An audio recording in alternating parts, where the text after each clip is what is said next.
So welcome everyone to the Co-Creators Convergence celebration of World Unity Week. I'm Noelle Marshall, and I have two very special guests. We're going to be talking about consciousness this next hour, and Jennifer Evanko and Sandie Sedgbeer. And before I turn over the talking stick to them, I want to tell you a little bit about them. So Jennifer Evanko is a human potentialist, soul mentor, mystic explorer, and transformational guide who has spent 35 years pursuing her passion for personal growth and transformation.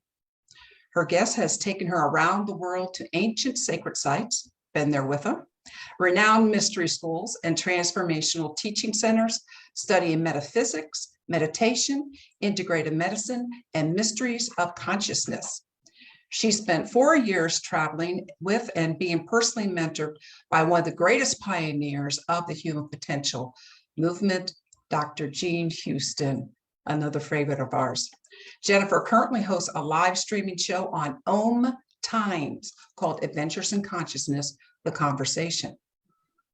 And her cohort in Adventures in Consciousness on Om Times, Sandie Sedgbeer. Sandie, give us a wave. All right. Sandie is a professional writer and broadcaster who cut her teeth in the ultra-competitive world of British newspapers and magazines. She is the author of 6 nonfiction books published by major international publishing houses, an editor, ghostwriter, and coach for countless others. She is founder of the No BS Spiritual Book Group and veteran talk TV radio show presenter who currently hosts Om Times Magazine's weekly flagship radio show, What is Going On? And co-hosts the live video streaming and radio podcast, Cracked, the podcast, Slaying the Dragons of Mental Health. Sandie combines her love of conversing and leading thinkers, spiritual teachers, educators, authors with her work as a resident marketing, media, and book magazine publishing consultant. So welcome to you both, Jennifer and Sandie. But that's okay. So hello and welcome, everyone. I'm excited to spend this next hour with you and with Sandie. We're going to have a conversation, and then I'd like to share with you a short experiential meditation journey. The topic for today that we've chosen is, how do you know what you know? Think about that. How do you really know what you know? And we're going to be exploring the edges of conscious awareness and the mind. For me, I consider myself a clairvoyant empath. I tend to feel something or sense something and then know it, and then I understand it later. Sometimes this takes me a long time between knowing something and actually understanding it. And sometimes I can get you into trouble because I can't always put it into words. Although my partner here, Sandie, I love speaking with her because she comes at it from a different perspective. And together we tend to weave conversations that bring in both that curious mind and that conscious awareness. And it ends up something deeper and richer than individually or when I started. So I'd like to ask Sandie for a moment to give her perspective on how she approaches knowing. Okay, I used to think that I didn't have any spiritual gifts like clairvoyance, clairsentience, or anything at all. I used to think I was pretty good at, reading body language, and that's how I got information. But over the years, I've actually had the opportunity to discover how it is that I know what I know. And it kind of came about through an accident because writing, books, editing, that's my medium. And I happened to be working with somebody on a book, a spiritual teacher, and I was standing at the doorway of his office one day, and he had some text up that he'd been writing, and I must have been about 5 feet away. And I said to him, "There's a typo there."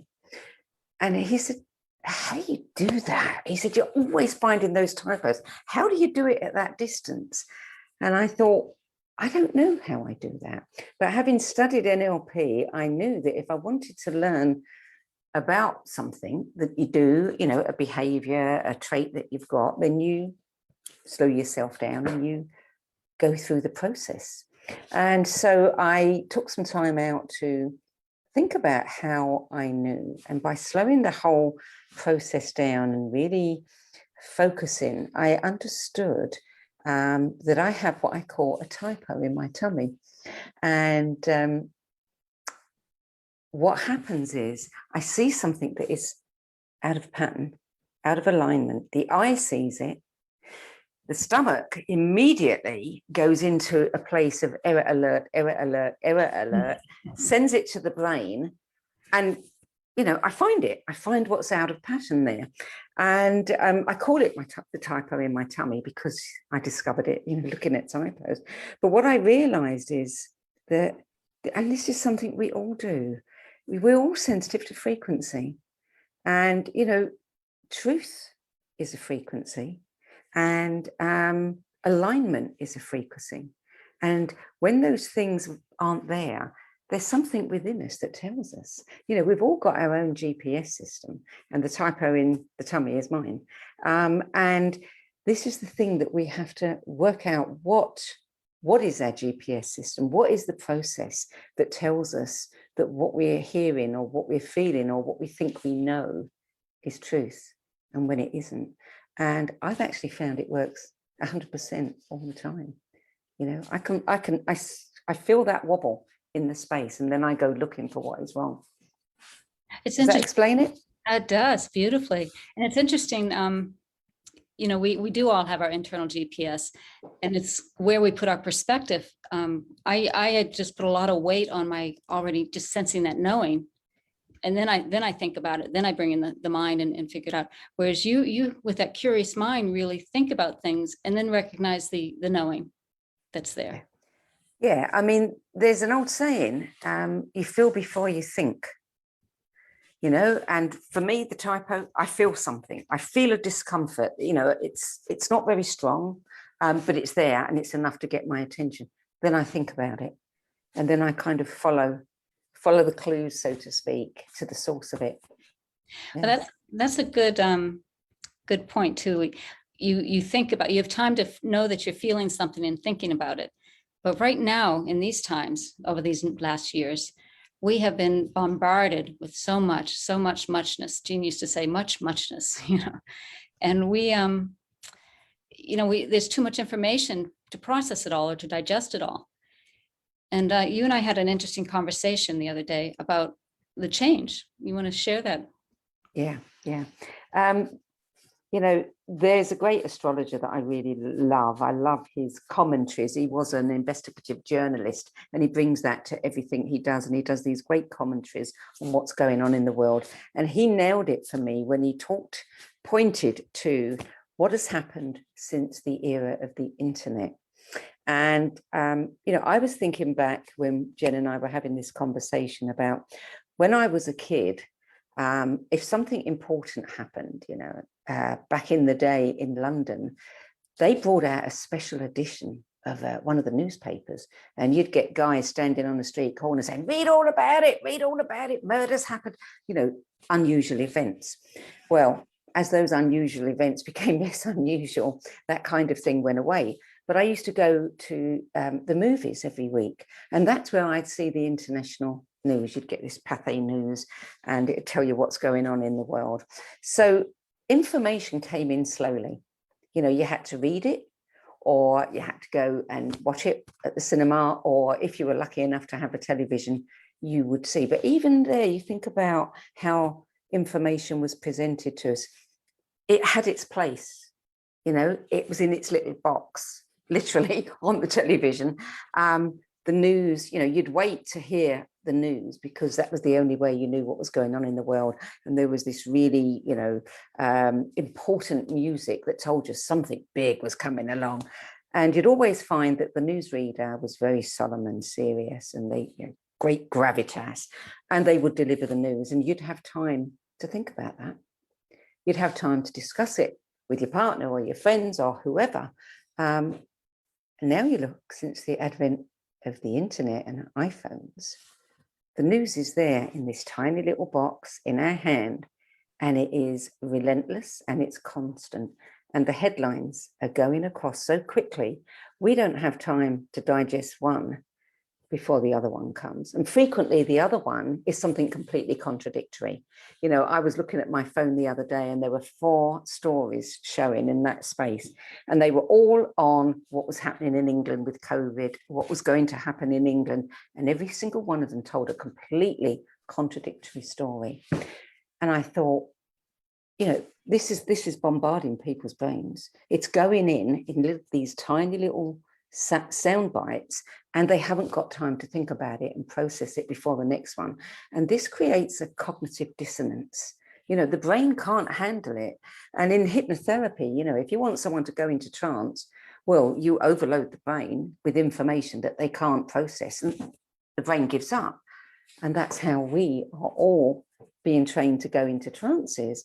And we lose connection with that part of us that actually knows. You think about how often do you really think about a topic, like you said. I mean, that digestion time is so important for us to check in with ourselves and form our own truth. So it's much easier to sway us, as you said, with that trance state, but also with our habits and our patterns. We just step right into those. What are we used to jumping towards? You know, we learn something and then we hold that truth and follow it through all the other conversations. Yeah. This thing about, you know, what is getting our attention. I mean, we're all ADHD, all of us, because it's over there. No, it's over there. No, there's something there. Oh, there's another thing going by. And we are constantly doing this. And, you know, nothing is actually getting processed. Right. Yeah. And then we talk about the emotions, you know, how it's not just information, but we're being moved by these others' emotions. Yes. Those headlines. Yeah. Well, they're in our field now. They're not over there on the television or on the cinema screen. They're in my pocket all the time. You know, they're in my field, literally. And we're all being affected by this as well. I mean, the whole electromagnetic, we're becoming our iPhones, you know. Yeah. And then you think about it, the polarization. I think everybody will agree that there's a polarization happening, and we see it outside of ourselves. It's inside of ourselves. This need to be able to really observe what's happening makes you really take a side or a point perspective without integrating or understanding the other side. You kind of define yourself. And I think that's part of this onslaught of information as well. We are forced to, wait a sec, I believe this, so what is that? Whatever that is. I've watched so many people in the last 18, 20 months lose their center and go to places, you know, whether it's QAnon or whether it's something else, whatever it is, it doesn't really matter. And I'm not judging any of it, but go to places that they never would have gone to before, simply because the weight of influence on them is pushing them in that direction. And they've lost the ability to know how to come back to center and discern. And sometimes I think there's a comfort to being able to stand in one place and say, okay, I don't understand all this, so now I'm going to choose this, and not this is my perspective. And that causes the polarization as well. You know, we need to be fluid and be able to change and to be able to be responding to what's in front of us rather than just reacting from what we think we know. You know, that's a really important point, responding rather than reacting. And we can't respond if we don't have time where we can kind of go back to our center that knows everything and wait for those signals, those typos or whatever they are, you know, to confirm for us. So let's bring in the pandemic. Think about the pandemic for a moment and what it has given us. It's a perceived time of time. I mean, a time that we've had time, right? We've been able to stop and reflect, and yet in some ways we're almost even more bombarded because we are reaching out to the news or to media or other places for information to get it, and it's there all the time, right? And so I think it's been a choice point. Do we take time to reflect and see who we really are, or do we go more out and get caught up in the whirlwind that's out there? It's interesting how many people are. I mean, I'm seeing certainly in England, a lot of people are saying, I don't want to go back to work. I like having more time, you know, without the commute. or I like being able to, do whatever, or I like, what I've learned to do to kind of increase my income in the meantime. And I want more of that because that's more fulfilling. And I think that people are recognizing the benefits of the situation that the pandemic has caused for everybody, but at the same time, I think there's also the severity of the pandemic, the amount of news, space that it's taking up. It's in our consciousness all the time, and if we're not careful, that in itself can take us away from our centers again. Right. So I think it's important to recognize how we make choices and how we understand all this information coming. How do you divine your path through this onslaught? And I think we've said a couple of times in different ways, it's the consciousness. We bring in conscious awareness into what we're looking at, what we're choosing, and we have different tools to share. I'd like to have you, Sandie, share your beautiful tool for coming back to center and making a choice. Yeah, I worked with a teacher called Jim Self, Mastering Alchemy, for some years, and I worked with him, and I also did all of his work at the same time, and so I got to know him and the work very well. And I don't follow many teachers, but he had some tools that I just thought were so practical and so simple that you can just incorporate them quietly into your everyday life. And one of them that I love, he used to talk a lot about the rose, and the rose is, he said, is the highest frequency of all frequencies.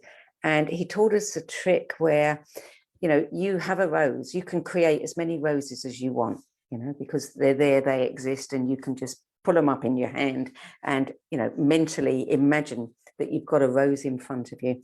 And if your mind is swirling, if it's on that, because you're being bombarded with information, or you're feeling a little bit foggy or cloudy, he said you can actually put that consciousness, that thought, that energy into the rose and blow it up, and it just disappears into the universe.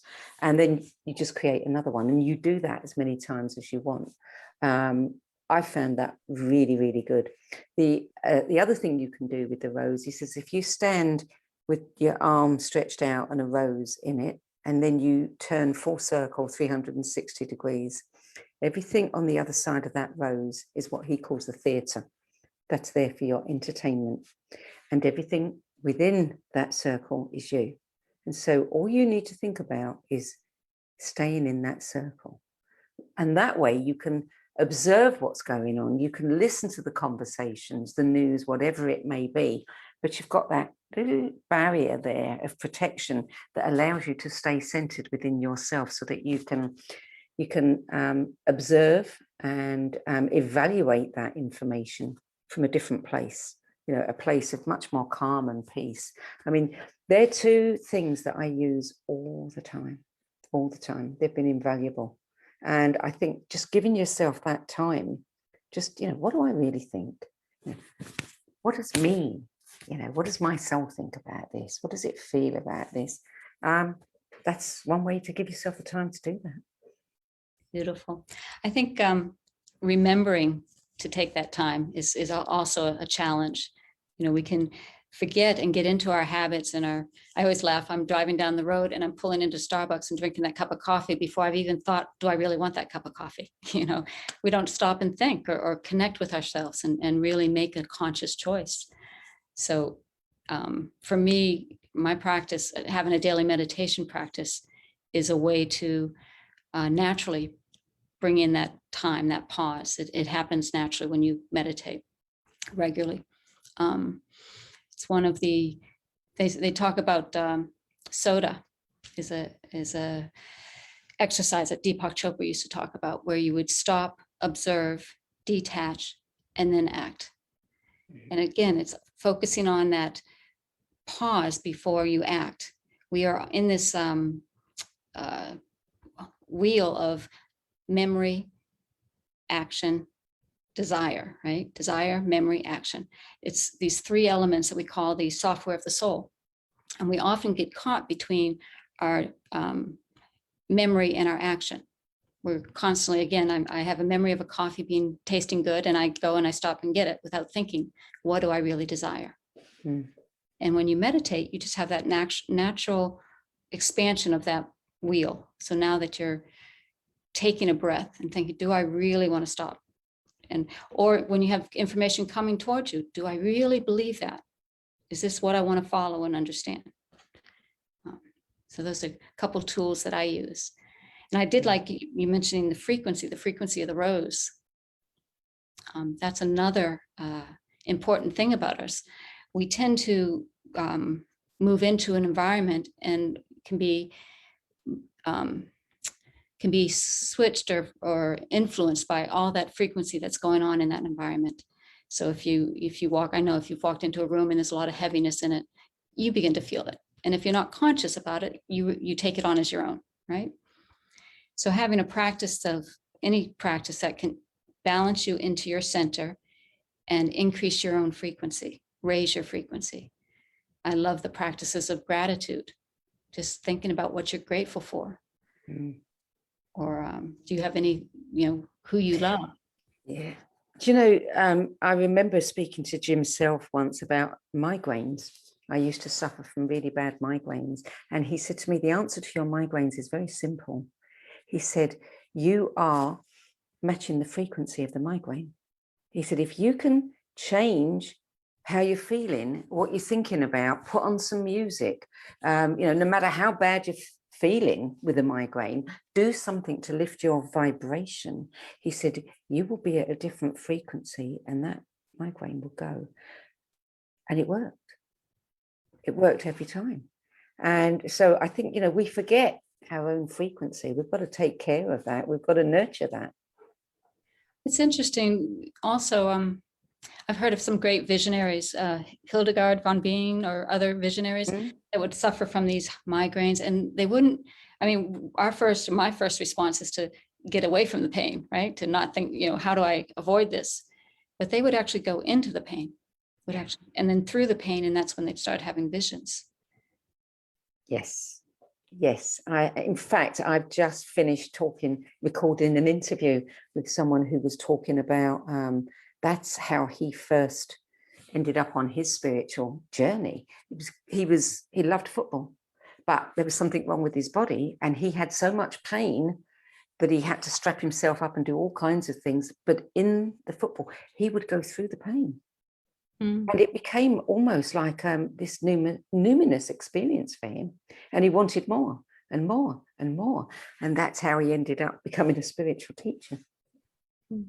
I wonder, it's a whole nother conversation we can have sometime, but I wonder, going into the pain is also listening to the body deeper. And I think that's all we all want, is to be listened to. And even our body wants to be listened to. Yeah, my sister used to suffer a lot of pain, and she used to say that she had a high pain threshold because she could go into the pain, and she wasn't the kind of person who would meditate or appreciate this conversation, but she said she would become one with the pain, which I thought was a very interesting thing. So again, but she was matching the frequency if she was one with it. Which, that's an interesting one, because can you get to a point where you're matching the frequency and you can lift the frequency of whatever it is to your frequency? So coming in and matching, and then we bring in those thoughts of gratitude, or the thoughts of love, and elevate. Right. And you deeply, it's not just a thought, I'm grateful for this. You feel the gratitude, and you embody that gratitude, and that raises your frequency. Beautiful. Yeah. Beautiful. So there's one more thing before we go. I would like to go to questions and answers and comments in a minute, but I'd like to have you share for a moment one more topic about how you retain what you learn, because that's another part. We know what we know, but how do we remember what we know? Yeah, that's an interesting one, isn't it? I have to read so many books in my work that it is hard to remember, because as soon as I've finished one book and done an interview, I'm reading another one, and some of the information falls out of my ears. But when there's something that I really, really, want to retain, I use intention. I say before I go to sleep, I'm going to remember this. Or if I'm having a really lovely experience, like in a beautiful holiday destination, sort of once in a lifetime place, I will always stop and take some time and fix it. It's almost like taking a mental photograph and fix it in my mind. And it only takes a few seconds, but I know I can go back in my mind to places that I haven't visited for 30 years. And while I'm thinking about it, that's like a meditation, because I'm there and I can feel it. I can sense it on every single level. I can hear it. So intention is a really important part of that, I think. Me stopping to take a mental snapshot of it, or saying before I go to bed, I want to remember that, or I want more information about that.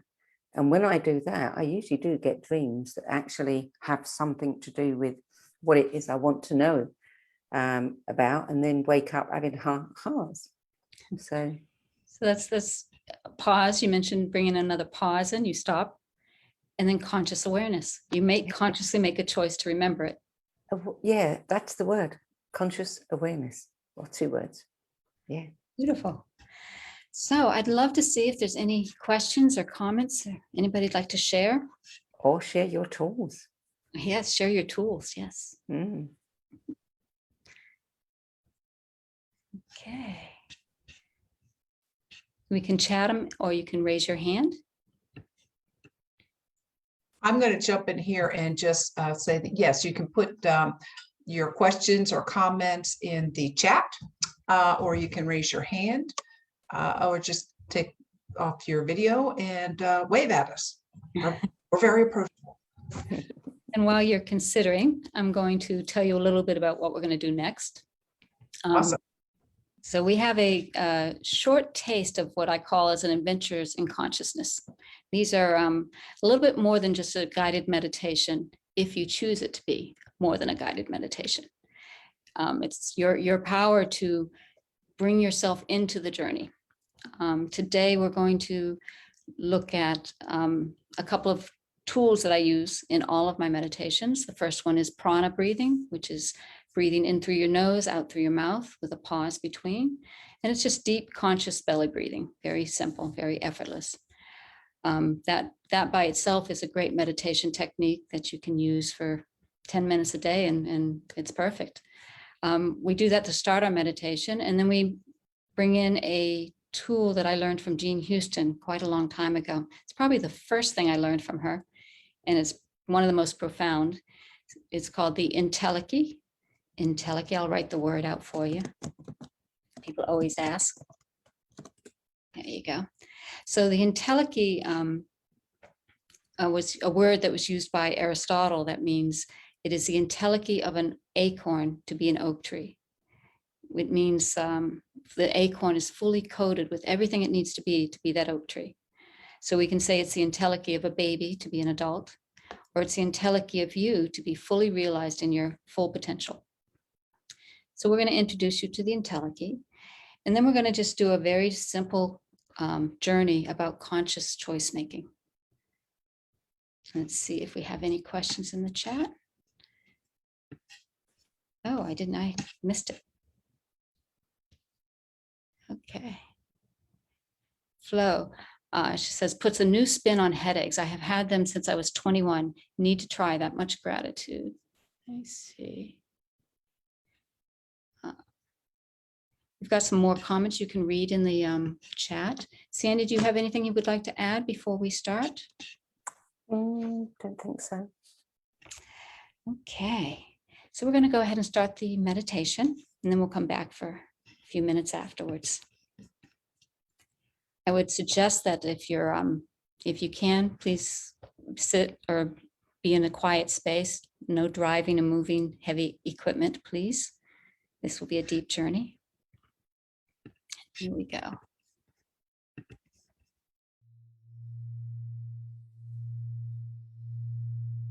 So let's begin. With your eyes closed, let's take a moment and make yourself very comfortable, relaxing just as fully as you can. And you can either be sitting with your feet on the ground or laying down.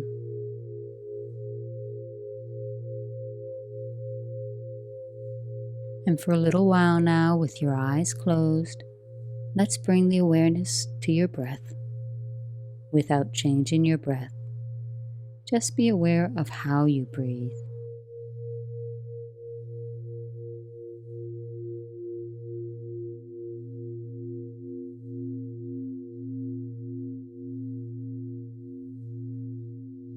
And now let's deepen the breath just a little and notice your chest rise and fall with each breath.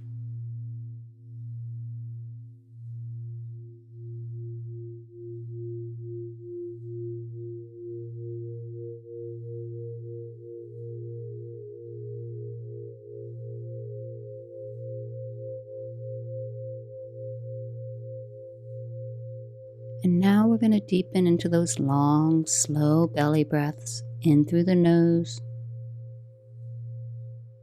Hold. Out through the mouth. Hold. And continue like this.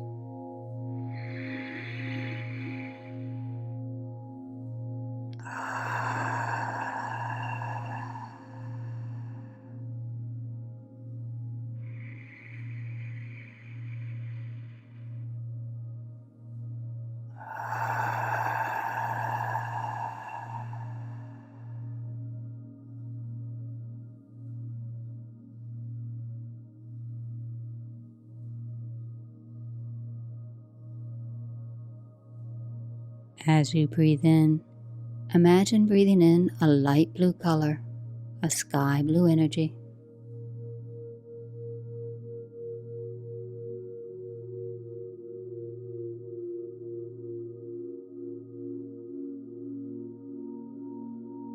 And as you breathe out tension and stress, as if you're breathing out the color gray.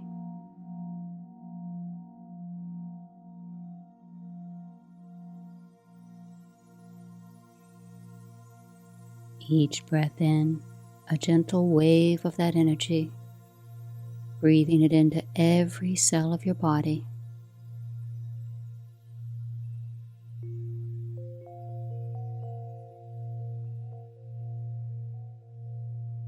And each breath out, going a little deeper, a little more into that peace and stillness.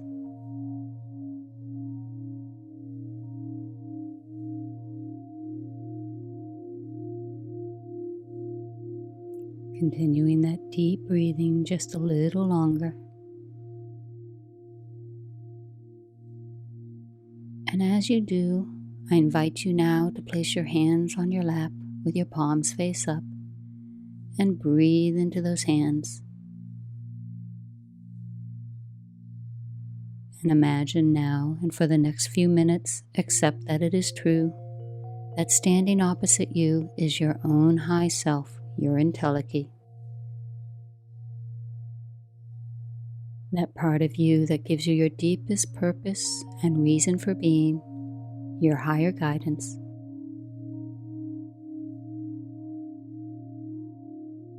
Imagine and accept that it is true for the time being, that entelechy is placing his or her hands over yours, and breathe into that place, breathing into that connection.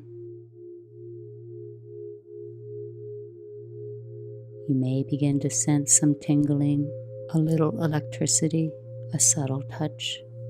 Whatever it is, begin to deepen that sense of the presence of this entelechy who is looking upon you now with so much love.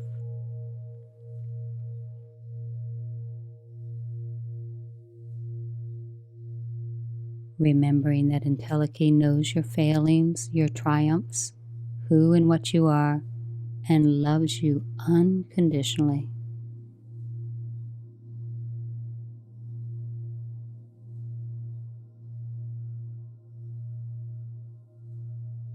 And once again, imagining that you can look up into the eyes of your entelechy and see there the mirror of your own soul.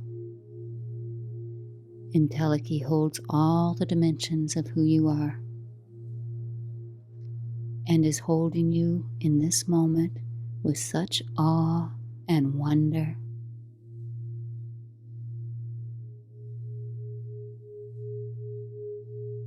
Continuing to breathe deeply a little longer as you breathe with your entelechy, that one breath.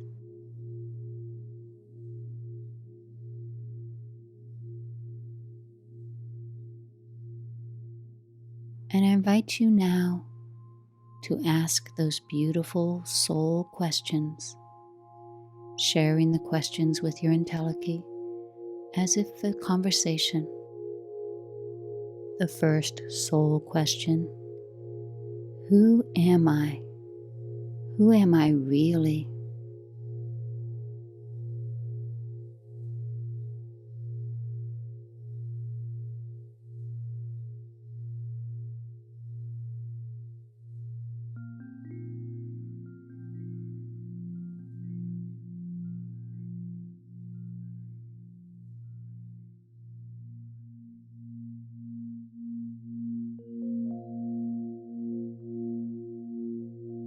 What do I really, really want? The answer may be material, physical, emotional, ethereal, whatever I'd like to see fulfilled in my life.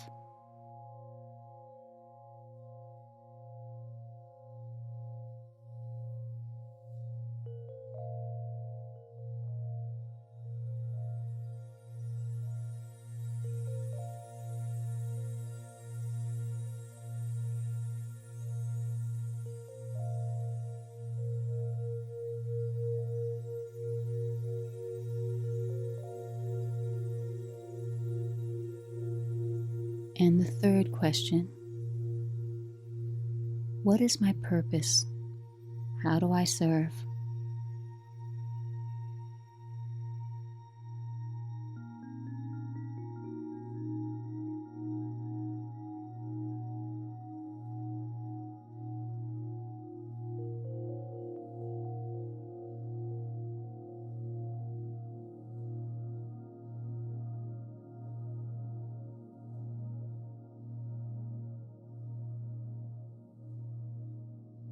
Now take a deep breath in and release, releasing all of the questions and any answers that may have come, allowing yourself to slip into that gentle, resting rhythm. And once again, bringing your awareness to your breath.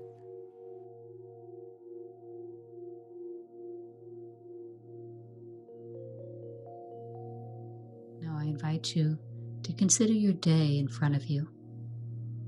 This day of all possibility, infinite potential.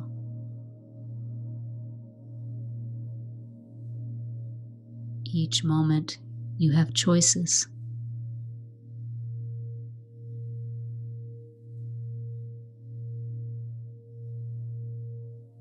And imagine a day where you are totally conscious of every choice.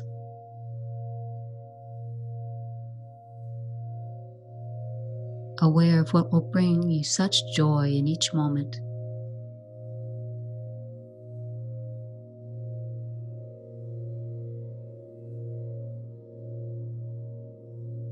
For just a moment, let's take a journey through your day. Let's play a movie of what your day might be today. Imagine some of the choices that you'll be making during the day. It could be as easy as what you're going to eat for a meal, or where you're going to go, or what you're going to do.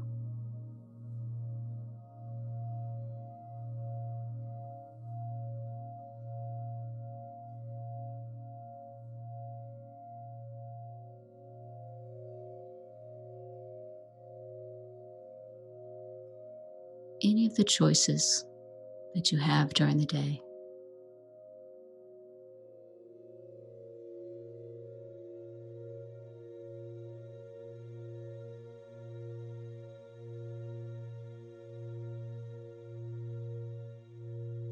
And I'd like you to imagine that at each choice, you have a pause for just a moment and you reflect on the choice that you are making.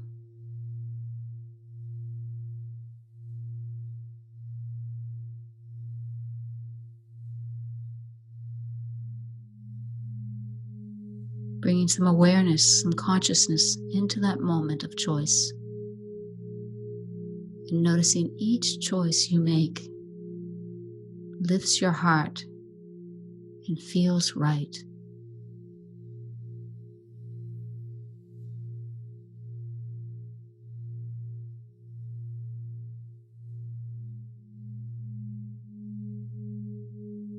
Because you take a pause, you take a stop for just a moment.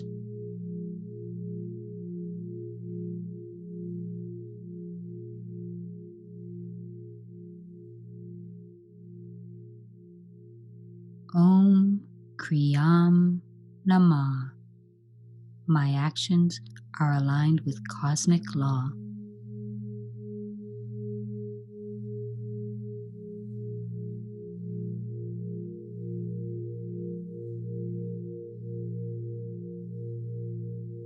Om Kriyam Namah. My actions are aligned with cosmic law.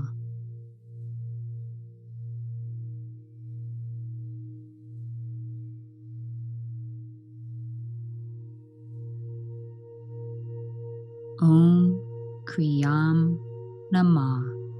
My actions are aligned with cosmic law.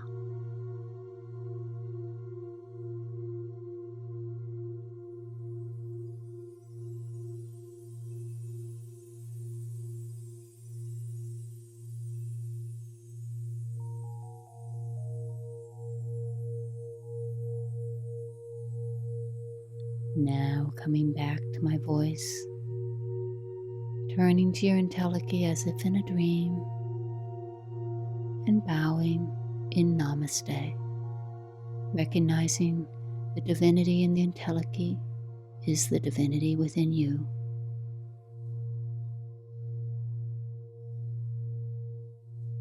And then beginning to be aware again of your breath and your body, breathing deeply. And imagine a red energy, a warm red energy over your head, flowing down over your body, like you're being wrapped in a warm blanket. And as you breathe, becoming aware of your fingers and your toes, and stretching just a little.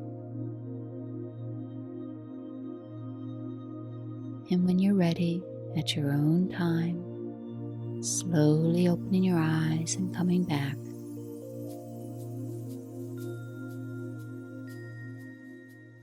Welcome back. I hope you enjoyed your little journey. We do these meditations every morning. In a morning meditation, it's free for anybody to join us. And it's wonderful because we also experience that collective as a group. I liked in the beginning when Sandie was talking about how she knows what she knows. And I think part of it is when we come together and we are talking together, we create that collective field. And there's more a sense of knowing. We have different ways of knowing, whether it's a typo in your tummy or an overall sense of knowing. When you come together, I think there's more to understand about what we're knowing together. There was a beautiful part in, I don't know if you've read Biology of Belief, Sandie? Oh, yes. There was a wonderful part of that where they talk about the carnival and the guessing of the weight of the cow. And everybody would put their guess in. The whole village was guessing this cow and nobody got the exact weight. But the whole village, the average was the exact weight. Mm.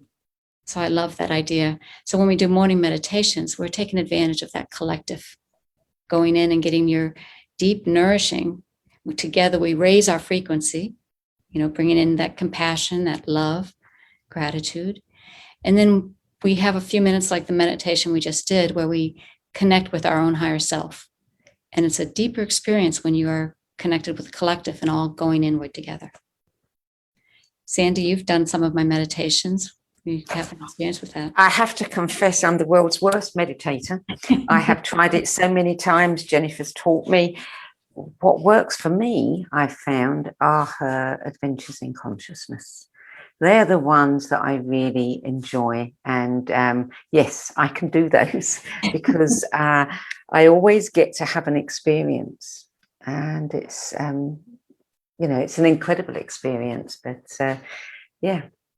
Again, I think that's part of the collective, these small groups. Some of the people I can see that are on this call are part of some of my groups, and they would know. I'm part of the circle as well. It's a journey for me as well, and it's wonderful. Mm-hmm. The Adventures in Consciousness, we're about to start a new group in July. So I'm going to put my website. Oops, I forgot to hit. There's the IntelliKey in the chat, but I'll also add my website. There's also some free journeys on my website called The Countdown to a New Beginning, where we explore time. So I'd love to share that with you as well. Sandie, and my show, Om Times Network. We have a wonderful show the first and third Tuesday of every month at 3:00. We have a conversation about consciousness with some wonderful teachers and writers. Next, we have Dr. Cynthia Andrews. And I'm very excited to share those. And there's also an experience with each one of these conversations. Sandie also has some wonderful things coming up and projects she's working on. Sandie, would you like to share? Yeah, well, there's the weekly radio show on What Is Going On, where I get to speak to all kinds of people at the forefront of, science, quantum physics, spirituality, metaphysics. And I just love having those kinds of conversations and sharing them with everybody. So that's something that's completely free, that you can all go and subscribe to On Times Radio, subscribe to their magazine. You can also go on my website, sedgbeer.com, and you'll find out more about those as well.